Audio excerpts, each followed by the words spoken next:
Oh wait, there's Oh, claws. yeah, there's claws, I guess. I think they just put the claws on. Yeah. All right, Oh, and there he took the claws off. Yeah. It is kind of crazy how Mhm. much the actors kind of have to direct themselves. You know what I mean? Here's the thing. If this is all true, like what they're saying, I'm way more sympathetic to the Marvel artists than I am to the writers, because the writers have been writing crap and saying, Mhm. we don't get paid enough to write this crap, right? Yeah.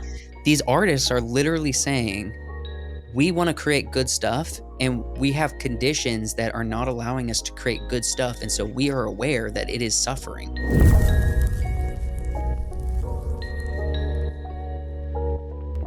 Welcome back to the wacky, wonderful Wiseworks podcast, everybody. All you guys, gals, geeks, and goofballs. When Wyatt's not here, you do it perfectly. I do it perfect. I am perfect all the time. And you struggled so often with this. Is it because Wyatt makes you nervous? Because he's No, gonna no, I don't relentlessly know. Today, I scorn just you? feel no. I don't know why. I'm just not thinking about it. And today, I was thinking about the opener. I don't know why I feel more prepared today. That's interesting. Yeah. So yeah, Wyatt's obviously not here. We talked about having Ethan on, Yeah, and we're having a issue with technical a difficulties. computer Yeah. to get him access onto this podcast. So it's just going to be me and Josh today. Yeah, And it'll be an okay podcast of us just, two oh, people, not don't three. short sell us right off the We'll be top. good. We'll be good. We'll be good. It's just two of us though. We're gonna be an Just the okay two of podcast. It's us like we hope you're ready to making it. invest an hour and a half into an okay podcast.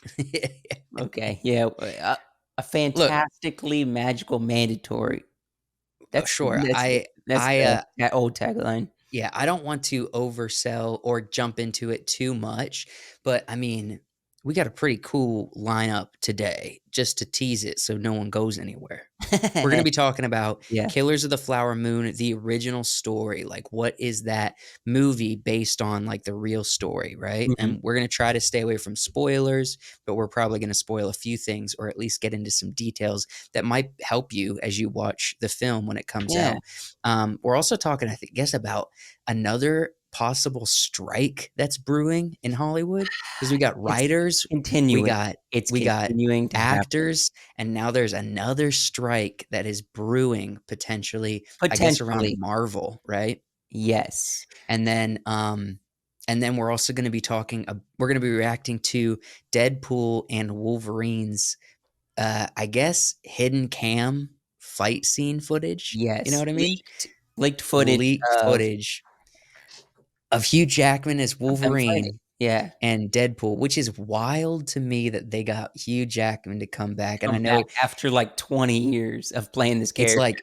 like he's like, Logan is it. We go out with a bang. It's awesome. It's an incredible Nope, story. we're back. We're back. I couldn't stay We're away. yeah. Which honestly, when it comes to it, who's better at Wolverine? We haven't seen anybody else, but he's No, so good at Wolverine. so good. I guess we're talking about it. We can just jump right in. We didn't give Well, much of an intro, but I really wanna just talk about this. okay. First off, I'll say this. That's not related to Wolverine, so I won't include this in our clip. But I have heard that it has been a very interesting week at camp for Wyatt. I mean, and I know some stuff, and I know some stuff might be saved for potentially the No, pre-show. no. Oh, maybe the pre-show we gotta let Wyatt do his thing and let him talk about what he wants for the podcast or just explain outside of the podcast. Maybe There's you should always hype it up because I don't know what he's gonna be talking about, for the pre-show or not. look, irregardless of if he talks about the most interesting stuff or if he just has good stories from the week, there's Yeah, always stories coming back from from camp. And Maranatha. if you've enjoyed those in the past, maybe on the midnight special or on the Mhm. pre-show, look, he's probably going to tell them all on the pre-show, and it's all on Patreon. We're probably not going to get into them here. Yes. So you have to Go go to subscribe. the link in the description Mhm. and subscribe to our Patreon, You have because to choose we the do right tier, though. We don't have the pre-show on every tier. You have to choose the Right. right tier for that. Which I believe is just the $10 a Yeah, month it's too, right? it's it's not too expensive. And it's not just that. I mean, that's 4 exclusive, 20-minute podcasts. You get a week and inside look on us and other opinions that we have that we don't necessarily Yeah. always share on YouTube, and then we also have like early access to the podcast a full week early. So there's a lot of stuff that we're doing and we will continue to do and expand on for our Patreon. So listen, Mhm. if you like our content and you want to support us and you want to hear the wildest stories and understand, us in a deeper way, you got to go to Patreon. That's the place where Yeah. we're putting up Yeah, we content are. that we dive into, right? Yes, go check that out. We are putting up some stuff over there, exclusive Mhm. content, and you have a backlog of a bunch of stuff that we've done, so Yeah, like video versions of the Midnight Special. There's so much stuff over there that you mhm. have to take part in. But yeah, going back to Wyatt, I think he's had an interesting week, and there's gonna be some stuff probably not shared, and there's gonna be a lot of stuff that I'm sure is shared. That's Yes. what I'm expecting. And half It's the funny reason that we you're harping on this 'cause look, it because we of gotta let people it's know. you. We That's gotta let people I know know. who you are. That's funny.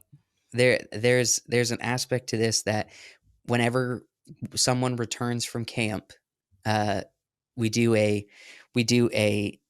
Recap of We have camp, a yeah. story time, and we also advertise our 100th episode where me Yeah, and you went to camp and recorded a mhm, we podcast. did. Uh, so so yeah, I mean, we'll do that now. If you want to go back and watch the 100th episode of the podcast, you Yeah, can see you get to see actual video footage of both our hometown in Sheffield, Pennsylvania, and also some footage, of us doing a podcast at Camp Maranatha. So mhm, you should go check it out. Um, Anywho, yeah. yeah, let's go ahead and dive into This into footage Wolverine. Then I'm curious. Is there anything we need to set up? Because I heard this is this something that the actors and production knows about, or is this unintentionally leaked? Do you know? that I'm not sure. I think it probably is unintentionally, but who knows? Because there's always rumors, like, when stuff gets leaked that they say, "Oh, is this for promotion of the film? Is Right. this" they're saying it's leaked, but that could be promoting Mhm. stuff, is saying it's leaked. I mean, it's got a famous the most famous leak, I guess, in the past several years was when the, like, first 10 minutes of the Avengers movie, Endgame, was Right. streamed on what was it, Mark Ruffalo's, uh, Instagram, and then Mhm.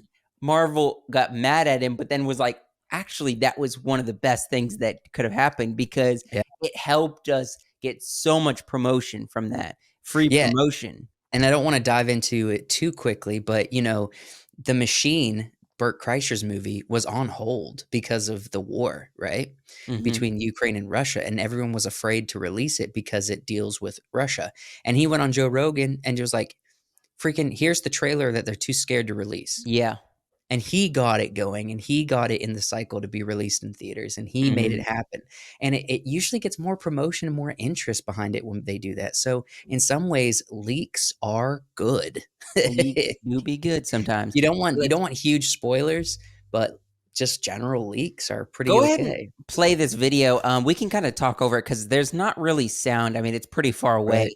Even if you wanna mute it, it's fine because there might be wind noise, but it's like Well, there's if no anyone shouts or anything, I wanna catch it. okay, you can go ahead and play the Alright, audio here then. we We'll go. we'll talk about it as it's going. Alright, so we do have, obviously, Deadpool, but we got that Mhm. classic yellow Wolverine suit, which is And awesome. you could tell by the way he's walking and everything that it's clearly the actors there. At least Hugh Jackman. I don't know who's in the Deadpool suit, but I imagine it's Ryan Reynolds. Yeah, this is fascinating, and they're probably Yeah, doing close-ups and everything right now, so this is definitely the actors.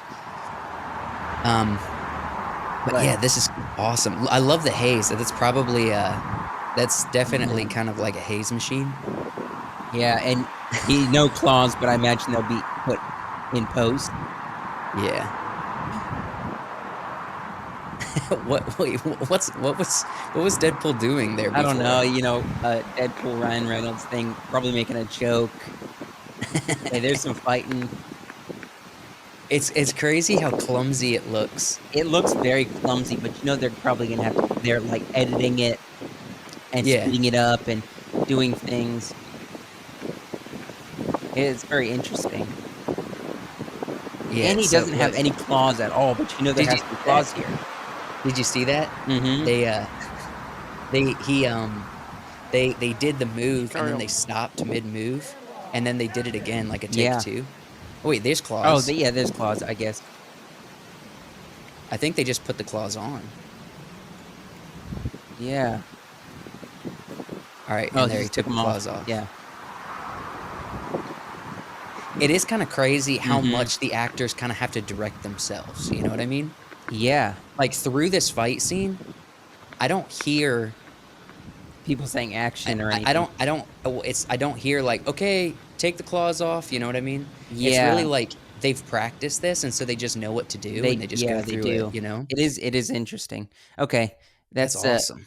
That's all, but it kind of it shows us a little bit of, them fighting. My prediction of what the film is gonna be, I think Hugh Jackman is and that's the big thing, they're promoting Hugh Jackman being in the film, but I don't think Hugh Jackman is going to be in as much as we think. I think it's gonna be like the second act or the third act, there's gonna Mhm. be him going and seeing Wolverine and maybe he helps him do something. I don't know if he'll even be all the way to the end of the movie. Right. I think there's only gonna be like a portion of it where he's in it, but I could be wrong. I mean, it could be a ton of the movie he's in. You know what's interesting to me is how at what point, 'cause they're making Wolverine look younger here. Yeah. Obviously, it's nowhere near the age where he is in Logan. Um, so there's a part of me that's like, how at what point during Wolverine's career or Mhm. life was he dressing up in this yellow suit, you know? And I'm not That is well versed on true. the comics, That and is I true. know the comics has him a portion of time in this yellow suit, and so it's iconic for the comic world. But at what That is point, like, true. who is he working with? Is he with the X-Men here? Is he He doing has to something be. He has different to be. to wear a suit like this? You know what I mean? Either Eh, that or they make a joke in the movie and Deadpool kinda gives him the suit or was like, "Wear this suit," as a joke, and they kinda make it comical because that's right. what Deadpool is. It's very much like a spoof of superheroes in a sense. Yeah, and it's self-aware. It's Yeah. like, if they're doing something that seems silly, but you just do it because it's superheroes, it'll be pointed out, and Oh, that's what yeah, yeah. I think that's what's fun, and even though like, to be honest, like, the narrative stories that Deadpool 1 and 2 has are not super interesting to me, outside of the No. love story narrative, because that's Yeah. kind of heart-wrenching. I think that was in Deadpool 2, right? Mhm. Where they really got into the love story narrative. That was No, no, no, that was interesting. the first one. Maybe. That was I the is first that one. the is the first one the one that opens with his head flying? Uh, dis dis Yeah, yeah. I think that's so. this Yeah, because uh, that's kind of the origin story of why he became Deadpool because of the love interest, and it kind of motivated him to be who he is, and I get him confused, but, like, when they meet up with the X-Men and all that, like, that's in the second it one. falls apart, and Mhm, I don't really care for that. I'm really here for the jokes, I'm here for the Ryan Reynolds, I'm here for the spoofiness of it 100%, mhm. and so I think it's fun because traditionally all of the Wolverine movies have been very serious in this character, Oh, and yeah, yeah. we love the the jokes and Ryan Reynolds Deadpool dogging on Hugh Jackman and his Wolverine. So I I mean, think they it's awesome that they're bringing it into the same world so we mhm. can just get tons of that. I think it's fun. It's There like one of was the best storytelling moves that Hollywood's done recently. one small goofy scene that they put in First Class that was Wolverine was in it for, like, literally 30 seconds of them just seeing him at a bar, and they were like, "Hi, I'm Charles Xavier," and he just cusses at him, and then they Mhm. walk away, and Yeah, that it was was just comic kinda like relief a thing. But at that point, we had already seen so much of Wolverine, Wolverine, yeah. that 'Cause he's it's been just doing this kind for of like a 20 fun years. cameo. Yeah. This is less of a cameo and more like we're bringing Wolverine into Deadpool's world Mhm. because it's so interesting and fun.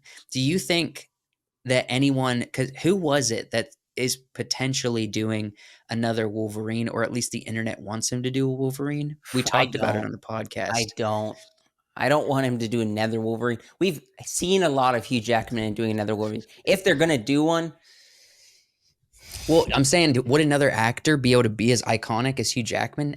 That the fact that Hugh Jackman, like, how many movies does he have? One, two, three, four, five, six. I think this is a lot. 7 movies. Yeah, 7 movies that it's Hugh up Jackman there. has been Wolverine. You know what I mean? Yeah, it's up there. There's hard to find movies in general where one actor has played a character as much as Wolverine. I mean, just like Hmm. from the Star Wars universe, from the Marvel universe, from there's he's done it probably almost more than anybody.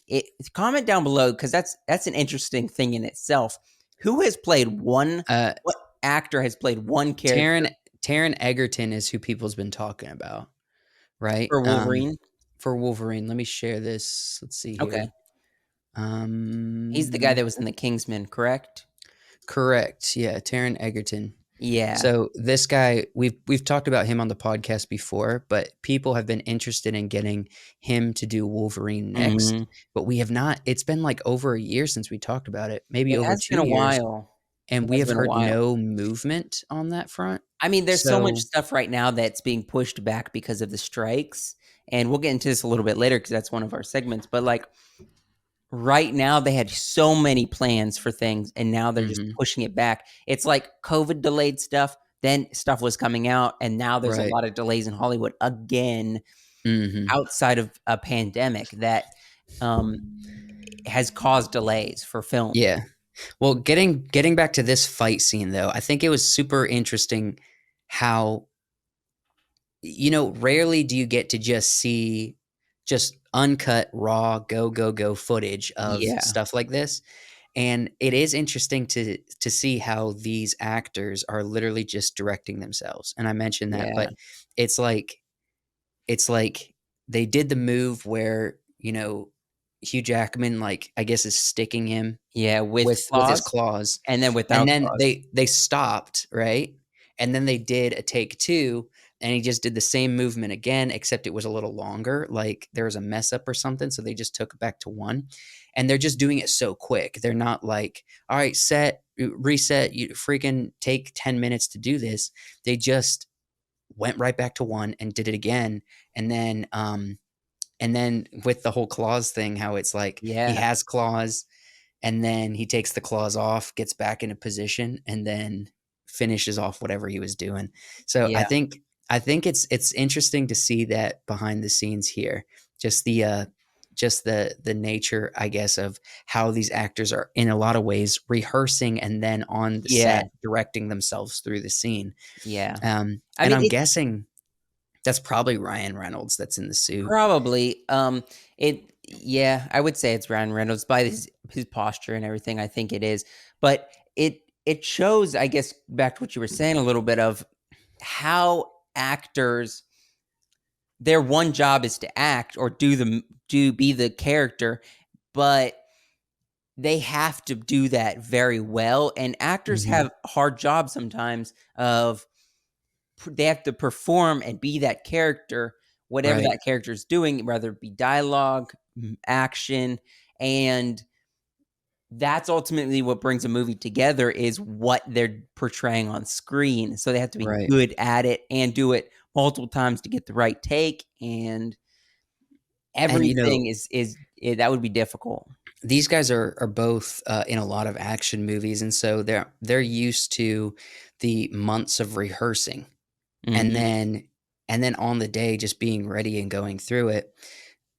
And I that does save a lot of money, and I in some ways it's kind of disrespectful to the production to not be ready, Mhm. on the day. It just because you are wasting money if you as an actor is not ready. So if you're professional like this, like what they're doing is very beneficial, and it is Oh, cool yeah.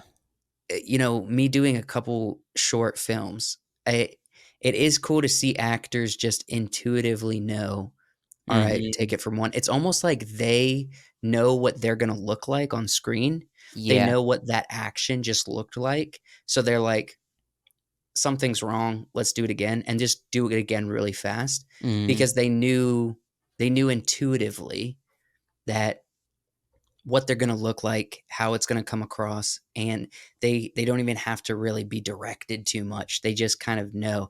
And that's really cool because sometimes actors, at least some actors I've worked with don't quite understand composition or how they look on screen, Yeah. and so you have to like really explain. And it's not that as a director, that's your job to explain what's going on, or maybe something looks weird or awkward.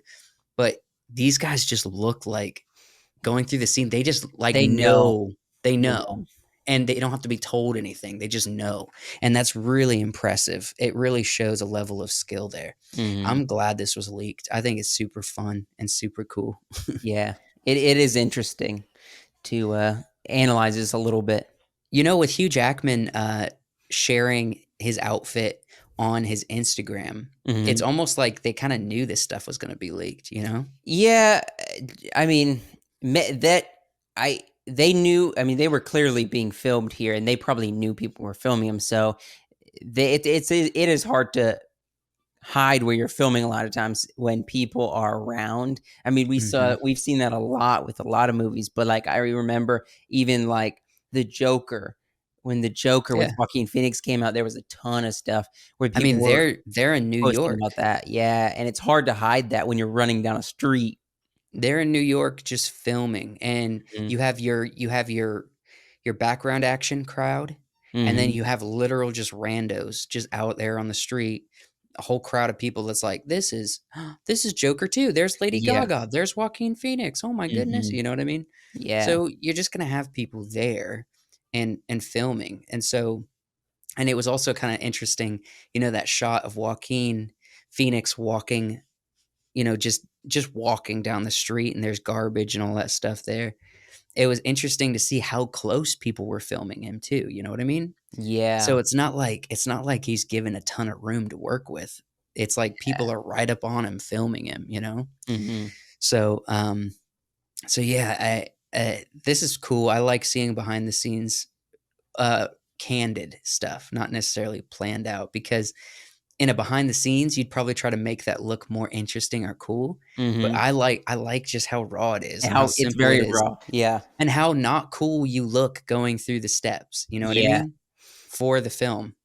And it comes out, makes you look really cool, but in the moment, it just doesn't look that impressive, and I like that because it shows the craft behind it. Oh, You can take definitely. something that just looks clunky and awkward, and then and then finish with a product that looks like superheroes, and that's kind of cool. Yeah.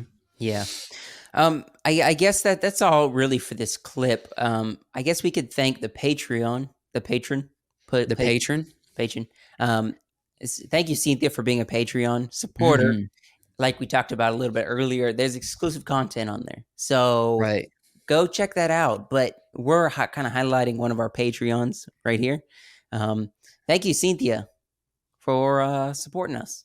Well, tell her what she gets. Tell the She's people part what of the she gets. $10 tier, so she gets, the pre-show. She gets all the podcast stuff early, a Early. week early, and she gets She gets exclusive the content catalog, right? of Exclusive exclusive content. content that's on there, and she gets more of the raw stuff of us, I guess, more Right. personal, a very Shout personal stuff. outs, name in the credits at the end of the Mhm. podcast. There's all kinds of cool Yeah, stuff. She is a vital, important part of of the Wisener. company growth of the podcast and everything. And so if you want to be a part as well, look, it's we're glad that you watch for free on YouTube. We're glad that you show up. We're glad that you're here. Mhm. But if you watch us regularly, we gotta say we want we want to shout you out. We want to know Yeah. you're here. We want you to uh, join the group of people, join the community of Mhm. people that we're trying to grow here on movie commentary on podcasts. And if you've ever felt like something we've said in a podcast gives voice to what you're thinking, then Mhm. consider supporting us, because we're going to continue doing this, and we want to be at least the content creators for a whole group of people that we Oh, give yeah. voice to into the entertainment world, whether it's in movie reviews, whether it's commentary on a specific controversy, or just movements like with the strike, or with what's going on with rings of power, stuff like Mhm. that. If we give voice to you, we want to humbly ask you to join the community over on Patreon and just be a part, and we'll recognize you regularly here on our content. Yeah, so thank you, Cynthia. Full Mhm. circle back. Thank you, Cynthia, for being a Patreon supporter. Right, right, right. Um, I uh, I guess we could get into this. We don't have a ton of about this. This is not an actual thing yet, but there's kind of stirrings. Um, Okay. we there's a lot of delays we know because of the strikes. The writers' strike and the Right. actors' strike that are going on now, and it almost seems like we're about to have a third strike a little bit With whomst? with uh, the effects artists. I Okay. just threw this in here as just a slide, but like to show you the effects artists who their timelines are being that people, especially for Marvel, they are being called up. They're being like, "Hey, we need this done in 2 weeks." You can't Right. do this in 2 weeks. I don't have enough people to do this in 2 weeks, and And they're it's starting to show, and a lot yes, of a it's lot of very much starting to show. I've seen a couple pieces of content on Instagram of someone who's literally worked on the most recent Marvel or DC film, right? Mhm. And I believe it was for The Flash, and um, someone brought up, like, this guy who was an artist, who was like, "Hey, does it look like some of the video effects in The Flash look like they were done in a day?" 'Cause He's they like, were. "Because they were." Mhm. And he's basically saying, like, "Hey, they have a lot of resources and money to throw at the video effects, but they don't give enough time to get the effects done properly." You know what I mean? Yeah. Go to So, the go to the with next that, slide. I'm curious as to what are they striking about? Are they striking for, like, to not be so, stringent on deadlines, or are they Okay, asking for more so, money like let's go everyone to else this is? article because they're not in strike yet, and they don't have anything to really, I guess, strike about. What this article is that you have pulled up, you can read it a little bit, but it's more of the the VFX artists are about to unionize. For Marvel VFX, artists vote to unionize? Yes. So they are not, I guess, they don't have a union right now Mhm. themselves because they're not part of the Actors Guild or, the writers people. Right. So they are creating their own union so that they can probably go on strike, is what it seems like. Okay. Let me read Yeah. some of this if you don't mind. Okay, so visual effects crews at Marvel Studios have voted to unionize. IATSE announced on Monday. A press release notes that a supermajority of Marvel's more than 50 worker crew has signed authorization cards indicating they wish to be represented by the International Alliance of Theatrical Stage Employees, which is IATSE. Okay, that's Yes. just a union. So basically, they're saying we want a union to represent us. Yes. That is a big move, because either they're saying, I know at some point we're gonna have to strike, or we're going to strike very soon, right? Or Um, maybe it's not even a strike. So we're getting a little ahead of the horse here because well, why not? If the rest of yeah, Hollywood we is already should. striking, they're People are already not striking, doing but work. You know what I mean? yeah, really they want to be just represented and give fair timelines with some of this stuff, which we understand, but also we're looking at it from a outside viewer. We're not seeing good stuff, and that's what they're complaining about. They're complaining we can't give you good stuff because we're getting these big timelines from these big companies that are saying we just need to get out Mhm. stuff so the company can get paid. And they're like, we're not getting fair timelines. We need somebody to represent us, and we need to be Okay. represented with this. Okay, so, added VFX coordinator Bella Hoffman. Turnaround times don't apply to us. Protected hours don't apply to us, and pay equality doesn't apply to us. Visual effects must become a sustainable and safe department for everyone who suffered far too long and are all newcomers who need to know they won't be exploited. So basically they're saying like the pay is not great, the turnaround times Yeah. are you know not manageable, and protected hours. That's interesting. So Mhm. because the turnaround times are required, it's required or is there. People are saying like they're working A lot. like days nonstop. You know what I mean? Mhm. So, and typically with production, it might change after all this strike, but typical with production on set is 12-hour workdays. Mhm. And if you go past 12 hours, it gets extremely expensive. And so a lot of the unions, because of unionization, um, and so, in order for productions to not lose a ton of money with all their workers, they have to be done at 12-hour marks. Okay. Yes. They have to be. If they don't, they start leaking money like they're bleeding out. So, it's always 12 hours days on set. Since this is editing, since this is kind of in the editing video effects, not, it's during post production, really.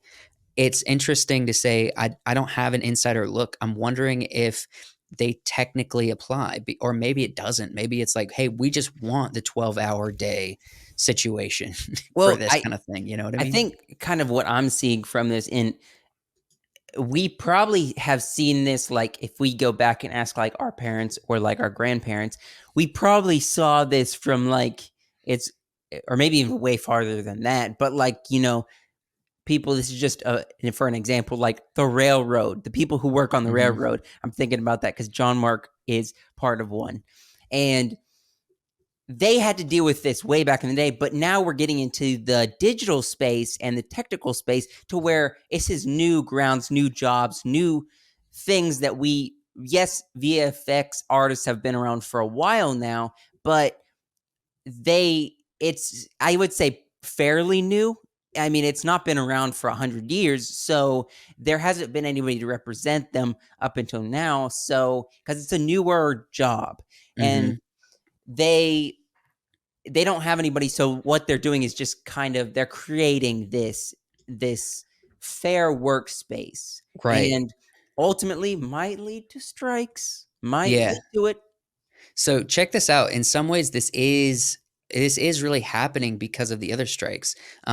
It says we are witnessing an unprecedented wave of solidarity that's Yeah, breaking down all barriers in the industry and proving we we're all in the fight together. That doesn't happen in a vacuum.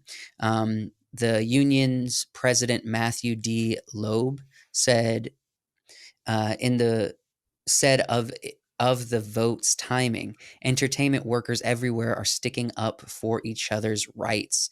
it's Uh, and so yeah, they're really saying like we're making these steps forward for the video effects team under Marvel at yeah, least, because the rest of like two big parts of Hollywood, writing and actors, are already striking, and so they're like, hey, let's get in while there's already voices and while there's already yes. no work. It Let's go ahead and add our voices. It's basically all of Hollywood is slowly coming together to fight the studio the executives. studios. You know what I Um, mean? I know what they're saying with this article, and I know where they're getting at with saying we're all together, but I'm curious if the editors of that work for Tom Cruise when during COVID, Tom Cruise just yelling at him, be like, Yeah, "Yeah, we're with Tom Cruise on this," as Tom Cruise is yelling at you, cussing you out. That right. But he was I and that was a that was an COVID interesting thing. Yeah. phenomenon because when we heard it, we're like, he makes a lot of good points because they will shut the production down if people Yeah. start getting COVID. And he's like, we're paying people. We have jobs right now. If you screw this up and you get COVID and spread it, you're screwing it up for everybody, and everyone's going to be out of work. Yeah. You know what I mean? Yeah. Let's see. This is an interesting. I think this is something about specifically with the recent Disney Marvel stuff. So, Marvel video effects artists have made headlines in recent months as the effects for recent film and TV projects, including Ant-Man and the Wasp: Quantumania, Thor: Love and Thunder, She-Hulk: Attorney at Law, and Secret Invasion, have been met with criticism. Yeah.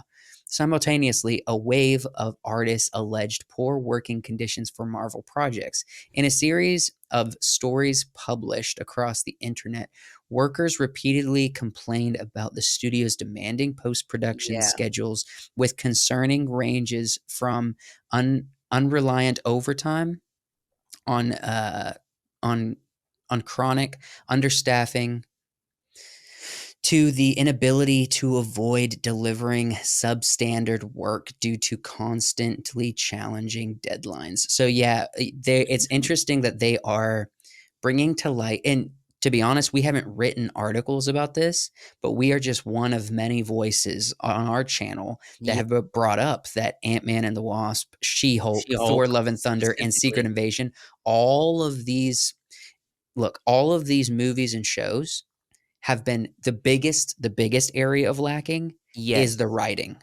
and that's definitely. what I take issue with most. Another area is the animation. It doesn't Animation. look as good as even Iron Man from back in 2009, you No. know? So, they're right, and we have added our voices to this. But here's the thing, if this is all true, like what they're saying, I'm way more sympathetic to the Marvel artists than I am to the writers, because the writers have been writing crap and saying, Mhm. "We don't get paid enough to write this crap," right? Yeah. These artists are literally saying, we want to create good stuff, and we have conditions that are not allowing us to create good stuff, and so we are aware that it is suffering. You know what I mean? Yeah. Like, they're fighting for working conditions, you know what I mean? Not Mhm. necessarily more pay, which is, I think, more respectable. Not that they shouldn't be paid well if they're not being paid well, but the visual effects artists are artists. The writers these days are writing crap and saying we should get paid more for this crap. You know what I mean? So I'm on board with the actors if they're being treated poorly. I'm on board with the visual effects. Still not really on board with the majority of writers that are on strike right now, you know? Yeah, it does come into question, be like, is we're seeing a lot of bad writing, so maybe you shouldn't be paid what you're asking because it's terrible writing, but also this is very generalized of like writers in general. Mhm. And this is more of VFX artists from Marvel, which I'm sorry, I put that slide with Hedgehog in there, Sonic in there, but I think that was a little confusing because this is more Marvel, and Well, you're just explaining I was animation. explaining animation, but I If think I Marvel probably should does have put this, She Hulk in there to right. kind of show people. You should have put She-Hulk in there, yeah. I don't know why I put Sonic in there. I was just thinking of animation, but it's more like this is a very wide variety of people that are on strike. Actors. We've got big actors, but we also actors that for TV shows that aren't getting paid a lot. Not Mhm. these big, well-known actors that are getting paid millions of dollars for a film. It's all kinds of actors for commercials. Now For hold on Instagram, I saw Jack Black out there doing a there's a lot strike of people, a lot march, of and I'm like, people that "Bro, are you getting make a on lot of strike. money. Are you out Yeah. here for, like, friends that no one knows, or are you, like, striking on behalf of yourself?" I'm confused, which I'm a big fan of Jack Black, Hmm. but he also does weird stuff I'm not a fan of, like, why would you be on Star Wars standing next to Lizzo? You know what I mean? That is true. Why would you I don't agree know. to do that on the one of the worst forms of television series format episodes I've Mhm. ever seen? Not in Star Wars, I've ever seen, period, you Yeah. know? Yeah. I mean, it does take into question who all it is striking, why they're striking, but I think the majority is just for the industry in general. Well, how do you feel about it? I mean, do you think, I mean, I kinda shared I think that it could be this is legitimate for the Marvel video effects creators, but what do you think about all of these strikes happening? Do you think the writer's strike is do you think the writer's strike is maybe legitimate, or you think it's just you think it's probably necessary because with AI it's going to get a lot of people not hired or fired, and then all of a sudden we only have the best and the brightest? Or do you think it's just like the studios are never going to recover from this, or writers are just never going to recover from this? What do you think about this whole thing? I think it's very, I guess it's hard to talk about this as a whole because we're talking about studios, actors, writers, people working for studios.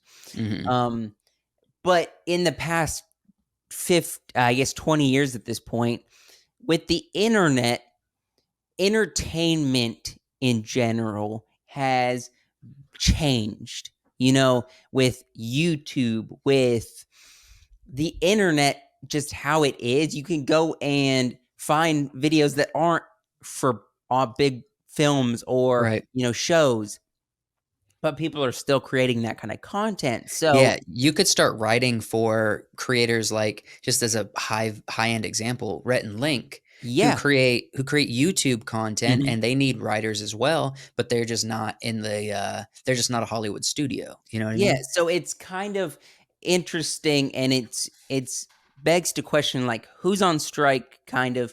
You say writers, but that's very vague, and I know It's why. writers of these Marvel shows, that I Yes, just listed yeah. a few minutes ago. Um, but I guess it's just the big name production companies, Marvel, that are the ones they're striking against. But Mhm. it's interesting because times are changing. Times are very different than they were 10 years ago. And Mhm. so these strikes are happening, and it's weird to look at it from all kinds of sides, and who's Right. striking, why they're striking, and stuff like that. And the industry is big name studios going to be around in 30 years? Right.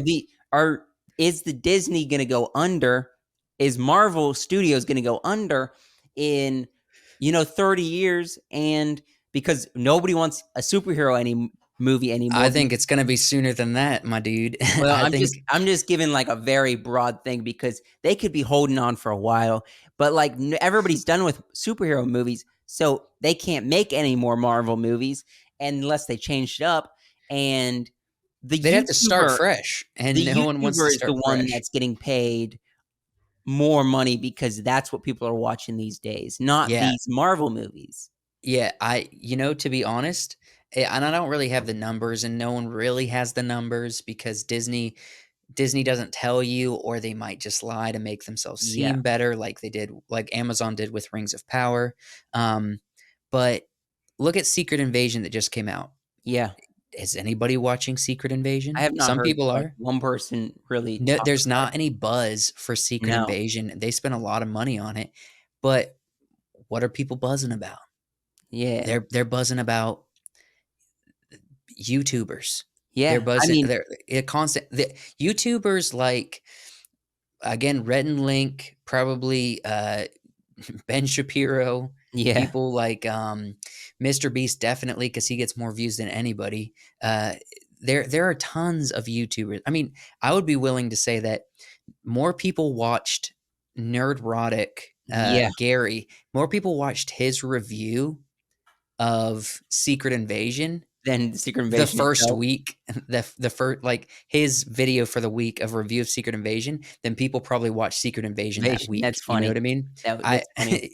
Yeah, because it's I like, watched his video and I'm not watching Secret Invasion. yeah, I mean, I'm sitting down to a nice pasta dinner, and I Uh-huh. want myself a glass of wine to get a Mhm. little bit of buzz off Mhm. Secret Invasion, but really, the restaurant is just pouring me grape juice. Right. I got no wine here. I don't want Right. grape juice. I want a glass of fine wine. With your pasta. Yeah. Yeah. Yeah, and you're right. These studios are pouring you grape juice and it sucks. And I mean, And, I you know, I enjoy a think grape juice glass, but, it's not but good. that's, like, with your lunch, not for Yeah, the with evening my time, you know what I peanut mean? butter and jelly sandwich, but not Well, you're my gonna double down on grapes. I might be doubling down. Um, Well, they so are doubling down with all these Marvel movies. right, right, they're doubling down on grape juice and peanut butter and jelly. Now, let me say this, I think someone is getting the brunt end of this more than others.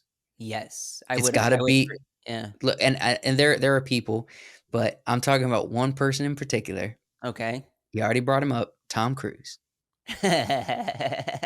Look, because he came in during COVID, he, uh, he made an awesome Top Gun movie, and then it couldn't Mhm. be released for a year Yeah, delay, no, like 2 years, I think.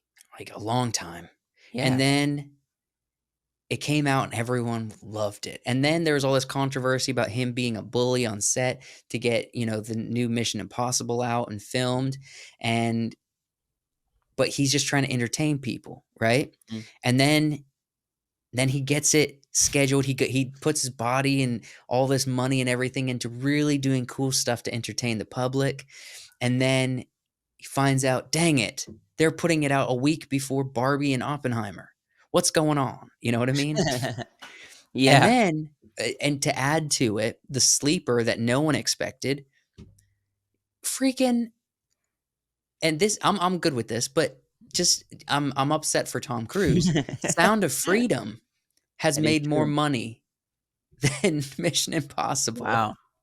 That Sound of is Freedom, true. last time I checked, is over 160 million income. Yeah, but, Tom Cruise has already made, what, 7 Mission Impossible at this point, you know? Right, but I want the last one to have a huge budget and to have a lot of buy-in, so it's awesome, you know what I mean? Mhm. 'Cause, it's gonna be the last one, and the end of this most recent one is building up to something that's gonna be incredible, and so I really want the last movie, Mission 8, to be mind-blowing, and I'm just worried that this Mission 7 was just too slow, not enough buzz, you know what I mean? Yeah. In I some mean, ways, it something's deserved gotta to be die out. eventually. You can't keep going on forever. I don't want Mission to go on forever, and I just want this to have a strong ending, 8 movies with a Mhm. strong ending of telling Ethan Hunt's multiple adventures and missions that are impossible to get away with. Yeah. I think it's fun, and I think it's a lot of fun. It's the same reason why they keep making fast movies, That is is true. because They're up there with the Fast people find them movies. fun, but it's not as silly because it's like if you had a secret agent who was that skilled, he Mhm. could pull these things off, where Fast is just like, we're doing flips and jumping from car to Yeah. car going 200 miles an hour, you know what I mean? Doing some ridiculous stunts. Right, right. Just insane stuff, but that's fun in itself, but it's a different idea, right? Mhm. Um, so, I just want Mission to do well, and I don't want everyone to just overlook Tom Cruise and his dedication to entertaining the people. No, I don't think they are. People still love Tom. People still love Tom. Yeah, I'm gonna we're gonna love Tom for a long first time name him because of Top Gun Mr. Maverick, Tom. I'm gonna Mr. first Tom. name him Tom. Everybody still loves Tom. Right, right.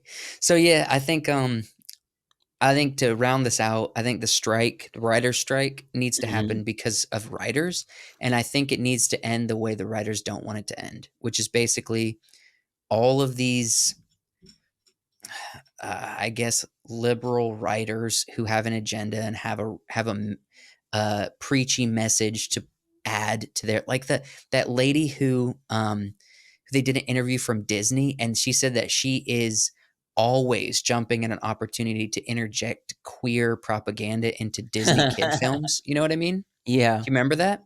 I Like, people know, like but her. Oh, yeah, they did an interview. She's on video doing an interview, and she's like, "Oh, I think it's so awesome. I always look for opportunities to interject, like, queer messaging and queer, I guess, hidden messages essentially throughout all of these kids' Disney shows." And I'm like, "Uh-uh." And almost everyone's no. like, "Uh-uh." I mean, that's really it's one of the things that really kicked off the Disney versus state of Florida issue with Ron DeSantis. You know what I mean? Yeah. Because it became public that Disney was doing this crap.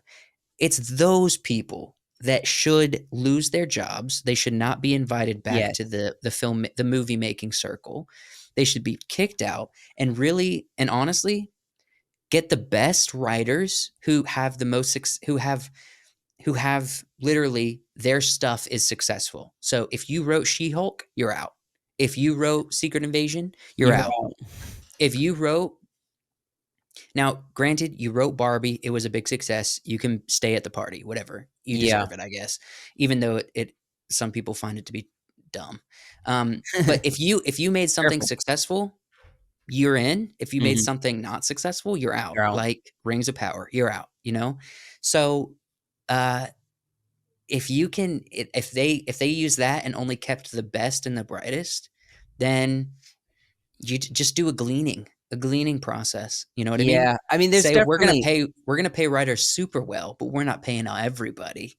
We're gonna it give you a list of who still has a job here. You know? it is kind of now we're going away from the strike a little bit, just talking about who's striking, but it is interesting to see, like, the past 20, 30 years, there's been a big boom of, like, if you asked any kid out there, I want to be in the entertainment industry. If, like, what's the most coveted jobs and stuff. Hmm. And there's so many people, even if you go to California, like homeless people, because they wanted to become actors or they wanted to go to Hollywood to work in the industry, they're homeless now because there's so many people that want to do that.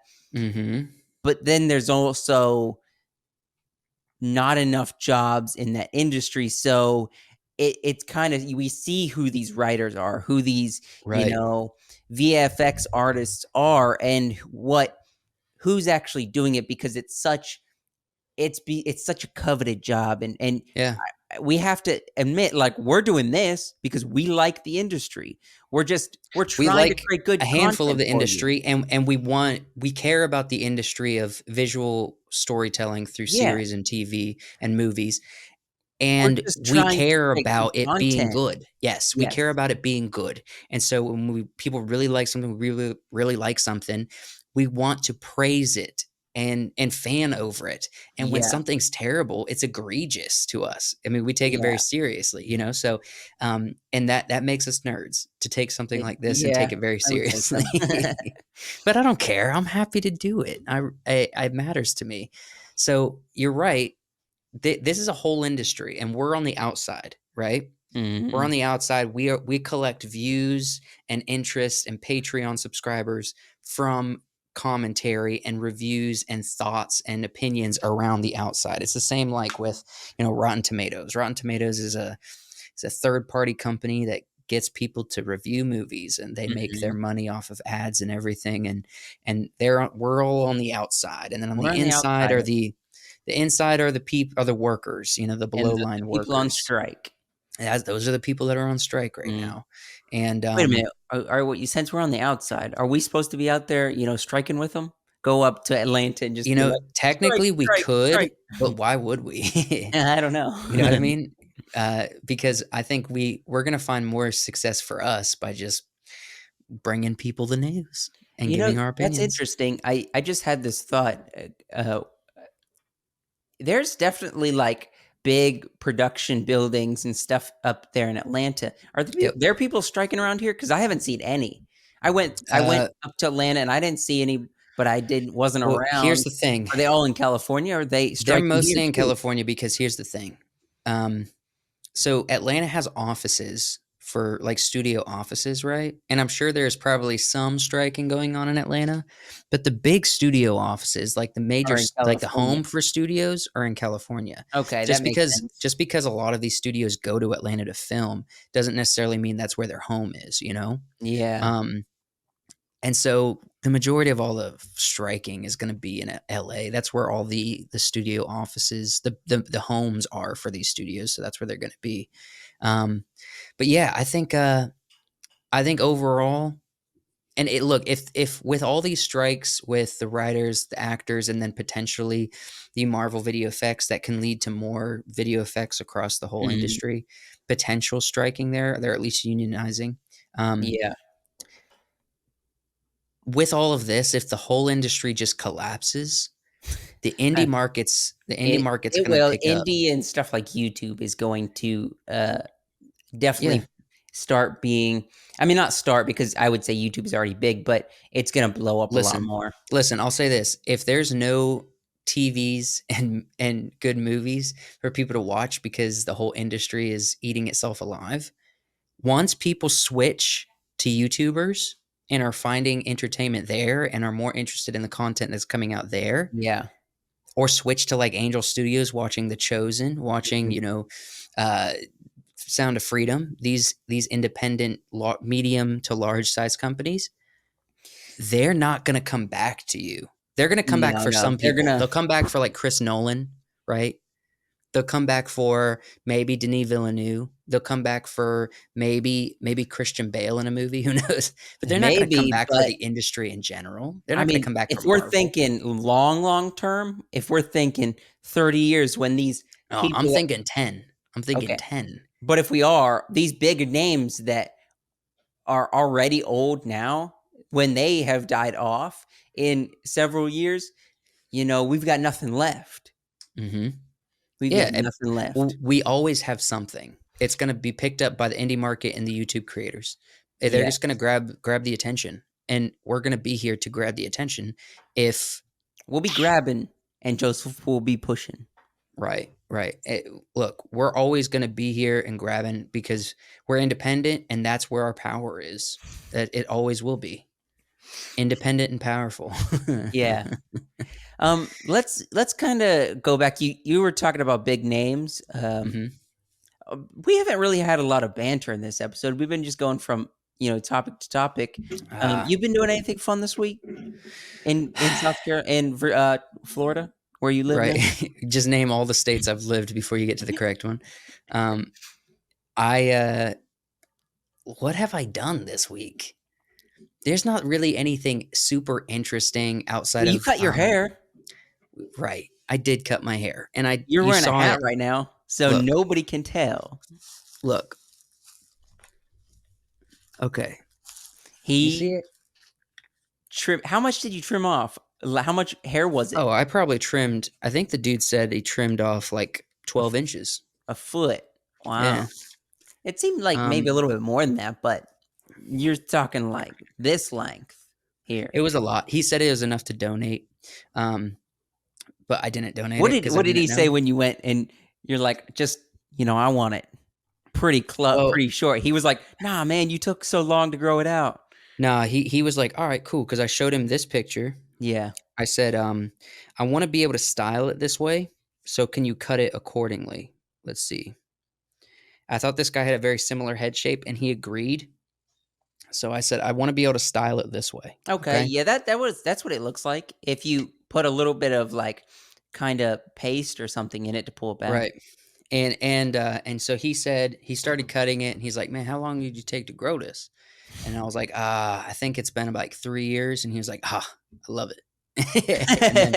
and then he was like, you could have donated this. And I was like, no, I didn't know that. It's already cut. Too late. And then he was like, I'm gonna thin it out, like, because it's kind of heavy. So I want it like to get the flip look, like to get like Mhm. the multiple textures. You got to thin it out and really kind of messy it up with the cut a little bit. You know what I mean? Yeah. And and then I was like, what do you recommend to get it to stylize? And he was like, I recommend like, it's like a conditioner that you keep in your hair throughout the day, Mhm. salt spray, and there was one other thing, like I think it was like a cream of some kind that you can put in your hair, or at least something to like help your scalp or whatever. I don't know, Mhm. uh, but I didn't have the salt spray, so I got myself a salt spray.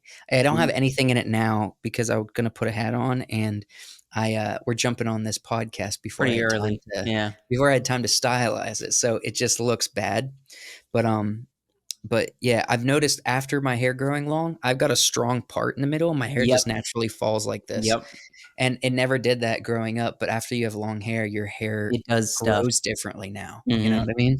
I Which is you'll cool. I you'll like it. get it back to shorter hair feel in just a little bit. It'll No, be quick. I don't want it to. I like it the way it It's is. I like going to to naturally. It's gonna naturally, go if you back. don't, yeah, because it doesn't have the long hair weight holding it down, so it's gonna start changing a little bit. Well, I'll figure it out, and I'm gonna keep it at a medium length, similar to what I have now, and then and then when I get in my 30s, I'll make sure it'll be a lot shorter. Yeah. So, You're as not I've growing always it out thinking, long again. You're done. I might in my 40s. I haven't decided what Oh, my but 40s that's looks gonna gonna be a be. while.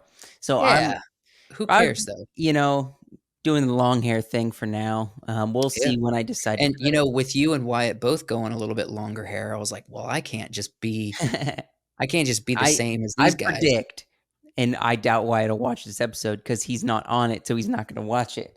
Or he doesn't watch episodes that he's on, but because He it's, doesn't rewatch our stuff. yeah, I predict pretty soon he's gonna cut his hair. I'm thinking Really?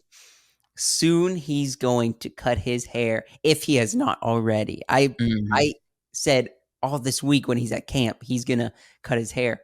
And maybe he did. I don't know. I haven't seen him, but I think Right. soon, if not I already. haven't told him I cut mine, Yeah. so he is yet to find out. Now, if he comes back with a haircut, I'll be like, "Bro, samesies." Yeah, yeah, yeah, But, yeah. yeah, so, it's what it is.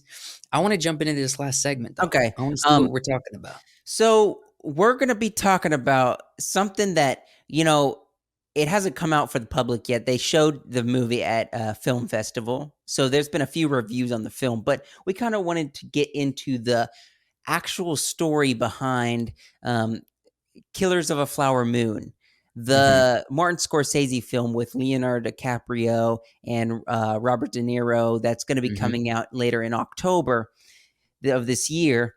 Yeah. And we're going to be talking about the book based off the true events that this movie's about. Because just kind of breaking it down, I mean, it's interesting, and we've heard a lot of stories like this probably growing up if you've lived in, I guess, the South, or kind of where we've lived. You always kind of Mhm. hear stories uh, similar to this in a sense, not quite this, but uh, stories about maybe um, Native Americans being treated unfairly Right. and their land being taken advantage of, this or that. But Mhm. can you want to briefly read some of the synopsis that you have put up of? Right. So this book is what the movie's going to be based off of. Killers of a Flower Moon, wrote by David Grain. Mhm. And It's called the Osage? yeah, Osage The Murder. Osage Murders and the Birth of the FBI. Yes. Um, Now, that little end bit, right? The Osage Murders and the Birth of the FBI, that actually is more interesting to me than the title, because 'cause I'm yeah, like, "What do you mean?" So, so yeah, let me read this real quick. Now, what there's gonna probably be a few light spoilers as we explore this story, but yeah. we're gonna try to avoid, because I actually found a big spoiler, right, in the Mhm. research of this, on this one article that let's try to avoid as much as possible, because I know it's gonna be a big spoiler for like how the movie plays out. Either Yeah. they're gonna be upfront about it, or it's going to be a big revelation at the end of the movie. So, Yep. um, let's go. I'll read this. In 1920s, the richest people per capita in the world were members of the Osage Nation in Oklahoma. That's very interesting. After oil was discovered beneath their land, the Osage rode in Just you're good. automobiles, It's just very built expensive cars mansions, and sent their children to study in in Europe. Europe. So Um, that's interesting. I kind of wanted to touch on this because this was some of the research I found out. So, you know, the Osage tribe got kicked off their land and got mhm, sent to this this other land so that they got kicked off of, and it was supposed to almost just be, it wasn't even that they were already kicked off where they had their tribe, Right. and They it were just put on this happened to land be that had a bunch of oil, and this place had oil, and they had um struck a deal with the government saying they own this land because they were kicked off previously where they lived, they and it also get ha- mineral rights, and just right? happened to be there was oil there. Mhm. And also they have the mineral rights, so they could say, "You own the land, but not the oil," you know what I mean? They actually made a deal as well No. before the oil was found that they get mineral rights for the land as well. Um, so that's interesting, and then it kind of creates this economic boom where everybody all over the nation are coming there to basically make money or build businesses or stuff because of Yeah. all the wealth there. Um, Let me read the next section. Uh, then, one by one, the Osage began being killed off. The families of the Osage woman, Molly Burkhart, Mhm. became a prime target. One of her relatives was shot, another was poisoned, and it was just the beginning as more and more Osage were dying under mysterious circumstances, and many of those who dared to investigate the killings were themselves murdered. Now, this is very interesting. I think this is where the intrigue really really exposes Mhm. itself in the story, because not only is it a very fascinating true event, but also there's the intrigue of like what it's literally a serial killing, probably for the Yes. purpose of stealing and theft, Mhm. um, and no one really knows who's doing it. Yeah. And I believe And there's actually, to not spoil too much, I believe it's I think the revelation is gonna be it's very much an inside job in some fashion, you know what I mean? yeah, and there up the murders, I read one article that was like it was up in the 20s of people getting killed before even anybody's like, "Hey, wait, why are all these people getting killed?" Like Mhm. 20 people getting killed because of Right. And a big part of that is because, I mean, it's obviously because of all of the wealth, and so they're all of the trying to wealth. Yeah. capitalize. They're literally making a business around murdering to, you know, to steal their stuff essentially. Yeah. And it's also tactful from what I understand. It was like a tactful killing, being Mhm. like, this specific family has this amount of wealth or this kind of insurance or whatever, and so they were basically, like, killing off people in order to maximize on the income here, right?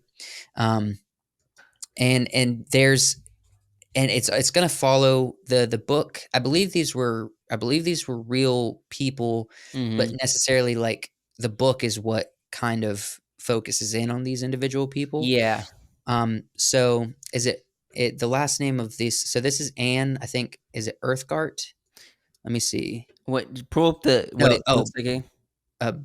Burkhart. Okay, yeah, that's right. Anne Burke Yes. or Molly Burkhart, I Yeah, guess. that I think I that's think right. Anne is Molly's sister, Mhm. okay? And and, I think Leonardo DiCaprio I is think he's playing, playing her husband. yeah, he's playing her husband for sure, and I'm trying to find where the name of his character is. I think it's like, You can go to IMDb, it has all this stuff on IMDb if you're interested. you're right. I'll do that. Let's Then really we can quick. kinda go through the cast list a little bit and just see what people are playing because, um, that's kind of a pivotal thing of the story too, just the characters but Mhm. I mean, I just want that's an interesting story. I've seen a lot and even, I've seen a lot of videos online about people just kinda talking about the story behind this. I think this is very much gonna be like a drama film.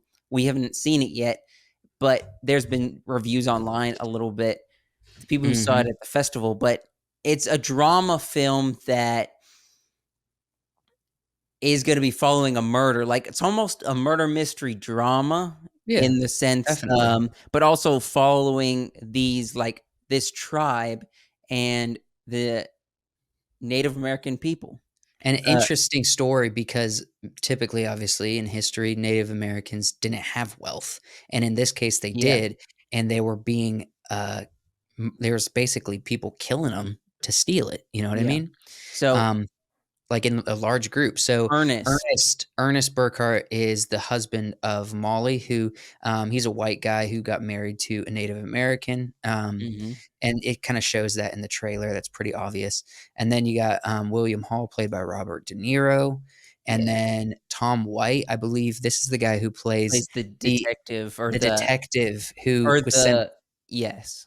FB the article that I read in research, it basically said that before it was the FBI, right? Before the FBI was created, the Federal Bureau of Investigation, um, uh, the essentially it was just the Bureau of Investigation Mhm. before it became federal, and so this is kind of probably like where maybe, and I don't know exactly. I'm sure this is going to go into a little bit more detail, but if it's the birth of the FBI, it's probably like he was a Bureau of Investigation and then the federal government paid them money or something to go do Yeah. something specific for down in this area in Oklahoma. And then it became like kind of a branch of the federal government, I guess. Yeah. I don't wanna downplay the story, but there was a trailer, another trailer we never got to react to about, like, a month or Mhm. so ago. Right.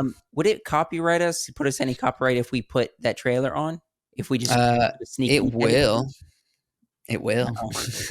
I would say let's not. Okay, let's I would not prefer then. just to do a reaction video with that, because then the whole thing will be copywritten. Okay. But But, like, a month ago, there was a trailer, that full trailer that came out that was very interesting, and, yeah, uh, it definitely it looks like a the very interesting film. yeah, and the soundtrack for that trailer is Yes. wild. Yeah, yeah. Yeah, I think Martin Scorsese really outdid himself with this film. How old is Martin these days?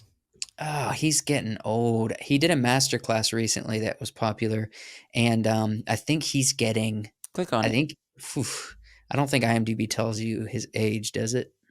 No, I don't think so. Yeah, it's not necessarily like a bio. But yeah, right there. Born 1942. 1942. You want to do the math? No. Let's see. Yeah, I don't think it's gonna tell us. It doesn't do the math for us, Mm-mm. just because it probably doesn't want to have to keep up with updating all these people's birth Yeah. birthdays. Um, older. I think he's probably. I'm guessing that's probably 60s. No, 42. That's No. 70s. Yeah, he's way older than 60s. Dang, he's getting close to 80s, I think, or mid 70s, because our dad was born in 58 or Or 57 or something, and he's in his 60s. So yeah, he's getting up there he is now. 80 years old right now. 80 years old. Mhm. I heard he's about to do a Jesus. He's doing a Jesus movie. Remember that? He is, yeah, yeah, we were talking about Um, that not long ago. so I guess this is his movie right before he does one about Jesus. So I think this is going to be really interesting. Apparently, people are saying this is Leonardo's DiCaprio's best Best yeah, performance, I've been which hearing is that too. hard to out. We're talking Inception. Inception? We're talking about Revenant. Yeah. We're talking Revenant about is one Titanic. yeah, that's pretty good. I don't know about Titanic was a good movie, it How wasn't about bad, but Django? I don't His character in Django, in Django, he did play a very good, uh, a character in Django. wildly sadistic character in Django. Yeah. Like, how are you gonna outdo yourself with a performance like those? You know what I mean? Yeah. All that he has under his belt. Wolf of Wall Street, how are you gonna do Oh, more yeah. than this? As much as that was what it was, that movie, he played his acting in Wolf of Wall Street was insane. I believe Martin Scorsese did Wolf of Wall Street as well, didn't he not? Did he? I don't know. I am not sure who directed. Uh, let's see. I'm not sure either. Let me just Google it. You know what? I bet you it's not. I think I know who it might be. Uh, Wall Street director. Yeah, Martin He is Scorsese did do it. yeah, he is credited as doing it. Yeah, he did do it. So And So yeah, he's done a lot with Leonardo DiCaprio. He did Shutter Island also. oh, Shutter Island was He awesome. did The Departed with Leonardo Hmm. DiCaprio, Yes. and he did Gangs of New York with Leonardo DiCaprio. You know, it's kind of like the That the Tim Burton Johnny Depp phenomenon. You know what I mean? yeah, The interesting thing about certain actors is they end up being with with it's kind of like Director Mark.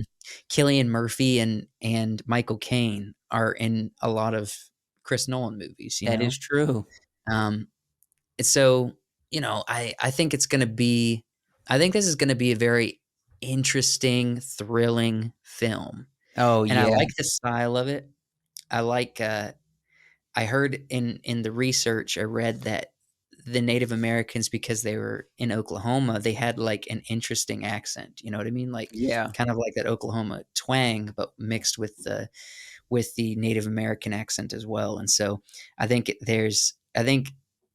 it's going to be I think at least a story like this gives the actors the opportunity to dive deep into these characters in this time period, Oh, and yeah. and it's already seeing. I have a feeling we're going to get whispers of his character, Leonardo's character from Django Oh, is you probably think? gonna. There's going to be Probably. whispers of that to what we're seeing in this specific story, because Probably, yeah. it's like when you're trying to do kind of like a southern accent, you can kind of have a range of what type and how Yeah. hard you go. But when it comes down to it, your voice and an accent's gonna still kinda be the same, you know what I mean? It's Mhm. like when Johnny Depp does an English accent all of over Yeah, the yeah, same, you know what I mean? yeah. So, so it's gonna be very similar to Django's character, I think, in the way he talks and everything, so Yeah, I'm yeah. I'm I'm looking forward to seeing this. It looks like it's probably gonna be one of the better movies of this year. Mhm. So we'll Well, see. It just you with know this, we didn't have a lot before the teaser came out. It kinda came out. We didn't hear much about it until it kinda just had started to come out. right. Well, maybe, it's possible that they don't have to do a whole lot of promotion just because, like, No. once it's out, it's gonna make money, you know what I mean? Yeah. And whether people watch it on streaming, whether people watch it in theaters, it's just gonna make money. It's gonna be something that lives, in the public viewing for a long time, as Mhm. opposed to, like, the Barbie phenomenon, which is, like, it's gonna burn bright really quick, Yeah. and I don't know if it has staying power. So, this definitely has staying power, same as, Oppenheimer has staying power, the same as, uh, maybe I think Dune might have staying power, I think. I think Dune has some staying power. Yeah. Um, these biopics definitely have, or biopics or based on a true story, has staying power in culture where it's kind of like it doesn't ever jump off crazy, but it It kind of just just stays. It just stays stays steady. consistent for a long time. Yeah. Whereas like with sci-fi, it's a bigger jump off and then it kind of peters out. And that's probably what we're going to see a little bit with Dune. The same with the big ones like Mission Impossible and Barbie, Yeah. not to put them in the same category, but and same with like the Fast X movies and stuff. It's like they pop off, they're really big, and then they crash. That's why it's so terrible when movies like The Flash, when movies like Quantumania, when movies like what was another one that just flopped? Uh, Transformers, Oh, The yeah. Rise of the Beast. Yeah. When all of these movies flop, which they Yeah. did, and are beat by an indie film like Sound of Sound of Freedom. Freedom in the theatrical run, like, that's embarrassing because those movies are meant like, all your money is meant to be made in, Made. like, the first few weeks, and if Yeah, you that is don't, you're true. screwed. You're just not I getting that mean, money back. the only way that it's gonna make any more money is, like, what they sell it or put it on a streaming service, like, they sell it Mhm. specifically to a streaming service to put on there for a Right. little bit. Um, so, yeah, it is interesting, and I think studios are like, the way they're making their money off films like that these days are definitely they're Look concerned a little bit, but I look, think it's fine. 100%. and they'll just have to shift. And I was making a video for a little YouTube short for the company I work for, and they Mhm. were just talking about how, this some people, like, they're paying attention to the Christian market again. There's always these waves of Hollywood paying attention to the Christian market, where they see like a jump, like a big success with Christian film from something like Courageous or Yeah, Fireproof or, Sound of Freedom, and or like The Passion of the Christ, you know what I mean? yeah. And then they like try to do their own thing and they just come out with Noah, and they come Like out with, Martin Scorsese's gonna be doing. yeah, but it's interesting. Martin Scorsese has claimed to be Catholic his whole life, and same as, with, even though he's done some pretty debaucherous films like Wolf of Wall Street, you know what I mean? Mhm. Um, and so there's question there, I guess, and I brought up those concerns in the past, but but there's but there's a possibility that he can still, even as a someone like he is, still be respectful Mhm. of the text. We'll just have to wait and see, I guess. Um, in some cases, you could look at Mel Gibson and say he wouldn't be respectful to the text, but then he He creates. did create a pretty good film. I mean, he created the highest grossing Jesus movie ever, and Mhm. nothing's gonna nothing anytime soon, if ever, is going to top that. Yeah, It it was does pretty not. Like, powerful. The Passion of the Christ was a global phenomenon that almost everybody watched and made so much money. So Yeah. much. I'm surprised it didn't land in, like, the highest grossing film based on how many people watched it, you know? I feel like if it was made today, and it probably would have gotten more money because of the hype and the Kinda like the online era that marketing ability, you know yeah. what I mean? If it Yeah. was done today, it would have been received a lot higher, in my opinion, because of the type of, I guess, era we're going The through with buzz. this. Yeah, the Yeah, buzz around the Christian buzz. film, the buzz around, even Christian supporting films. Think about when Yeah. it was coming out, I there's mean, still a huge sector of the Christian population that don't even let their kids watch movies. Think about yeah. that, I mean, which that's Mel changing. Gibson's definitely not serving us grape juice with this one. No, no. Well, he might with the second one if he He goes might. like that weird We'll see. psychedelic vibe he's brought up, but Yeah, we'll see we'll see what he does. I don't know. Have you seen that? We'll kinda, end it with this, but have you seen the photos that have been going around the internet of Mel Gibson? mm-mm. But can you Google this? Do Mel Gibson, muscles or Mel Gibson big. He is definitely doing something to get jacked right now. I don't know if in his old age he's just like, "Oh, it's healthy to take some testosterone," and he's combining that with working out, and he has gotten huge. Has he? Yeah, I can't see What? your screen. Pull up your share your screen. Yeah, yeah, yeah, yeah. Let Hold me on, see. hold on. I gotta go click like 3 buttons to share a Okay. screen, so I'm a little slow. Okay, here we go. So, Him on the street right here, the one in the white shirt. Click on that one this right in yeah. this guy? Look at his muscles. This is not fake. Yeah, dude, No. he's definitely on testosterone. Yeah, he's definitely getting huge. I don't know if Yeah, this is look for, at like, a that. role or what he's doing this for, but I would be willing to bet it's for a role? he's probably preparing for a role that he has in his mind. Maybe. I mean, the I'd be last willing to thing see. I mean, when you get, down a little bit like that, last thing just that get I frumpy. know I've seen it's probably not the last thing he's done, but the last thing I can think of is, like, he did a Santa Claus movie where it was, like, he was kind of this I don't know other way of saying it, but like a badass Santa Claus, Mhm. and so maybe he's doing something like that. That's the last thing I've seen him, but he's looking really funny, and he's getting old too. Yeah, I think it's gonna be. I think he's probably got a part in mind, like a He has to. specific a Yeah. specific role that he's gonna be working on, and, Uh, um, and that's cool. I'm a fan of Mel Gibson. I know he has had controversy where he said some while drunk, said some negative things about Jewish people, and,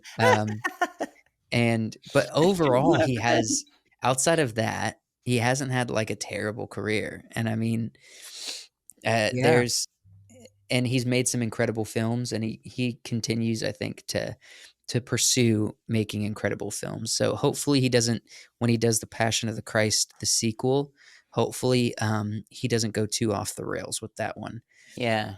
Because he said he can go either what you expect it to be, or he can do like this psychedelic journey with Jesus going into hell and Oh, everything. that's gonna be And it's so like, weird, but I don't want that option he kinda because touched on that though with The Passion. He touched it a tiny bit. He, like, yeah, that's what he he did. he kinda, like, licked the elbow, Yeah, if he licked for the elbow Christian. of that side of things, and I think he licked it enough, and I Yeah. think we don't need to go any further, you know what I mean? No, I Like, would how 100% much he agree. went was fine. We accept it as a part of the movie, but we don't need to go any further than that. No. So, what I think you should do is do what people expect. I honestly, and The Chosen's probably gonna end up doing it better, um, Mhm. but between the death, resurrection, and then the weeks before he was ascended into heaven, I think that is an interesting period of resurrection. What happened in between ascension and resurrection? You know what I Mhm. mean? And I think that's what the movie could really be about in a lot of ways. And I think The Chosen's probably going to do it better because They focus on 100% will. they The focus on all followers. the characters, not just Jesus. You know, The Yes. Passion is about Jesus, and The Chosen is about all the people that are around Jesus. So Mhm. it when it comes to the death of Jesus, we might say The Passion still does it better because it is about the death of Jesus, and The Chosen's probably going to lean more towards what's happening with all of the followers while Jesus is being crucified. You know what I mean? Yeah. Yeah, yeah. So we'll probably see less of Jesus than we do like in The Passion with The Chosen. So, so we'll probably say when it comes to the death of Jesus, the Passion did it better. When it comes to the resurrection and ministry of Jesus, The Chosen did it better. You know what I mean? Yeah. That's probably It's what we're been a gonna while say. since I watched The Passion. I think well, maybe no, I watched it on Easter. Yeah, I watched it at Mhm. Easter.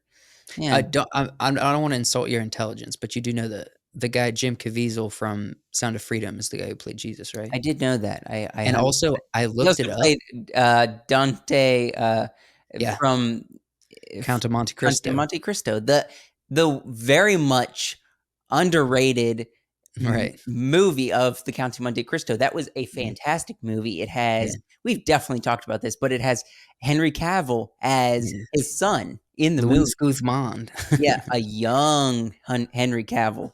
Yeah, Yeah, you know what? I'm gonna end this podcast so we can go watch the Count of Monte Cristo. the Count of Monte Cristo, not the Yeah, County Monte Cristo. Count of Monte Cristo. That's a good movie, man. I gotta watch it again. Yeah, there was one thing I wanted to say, but I'll just save it. Oh, uh, just to end it, just so people are aware, Wyatt was right. Jim Caviezel did get struck by lightning twice Yeah, during yeah, the he did. filming of The Passion. He did. Yeah, I've heard about this. So, I think the fact that he got struck twice but survived was It's definitely crazy. maybe a rebuke or a warning from God, I would Maybe have I to don't know say. what it is. Maybe I it's don't know just what a it is. coincidence. I don't know if you can. Look, getting struck by lightning twice while you're playing the character of Jesus is not a Yeah. coincidence. In the same way that recently a a church um that were very woke, you know what I mean? Mhm. Openly woke and kind of built themselves around this idea of like the Bible is meant to be completely interpreted, and a lot of parts of the Bible are just historical inaccuracies, and we're all we do is just accept the loving side of things. Literally got struck by lightning and burned to the ground. Did you see that? No, You should that's look it up. crazy. You Okay, should look it up. I'll You could definitely look say into that. just type in YouTube woke church gets struck by lightning and burns down. You Yeah. will poop your pants. All Well, right? I'll You gotta I'll be guard my careful. pants while I look that up. Right, right. Okay. We'll see you guys later. See ya. Thanks for being a supporter of the podcast.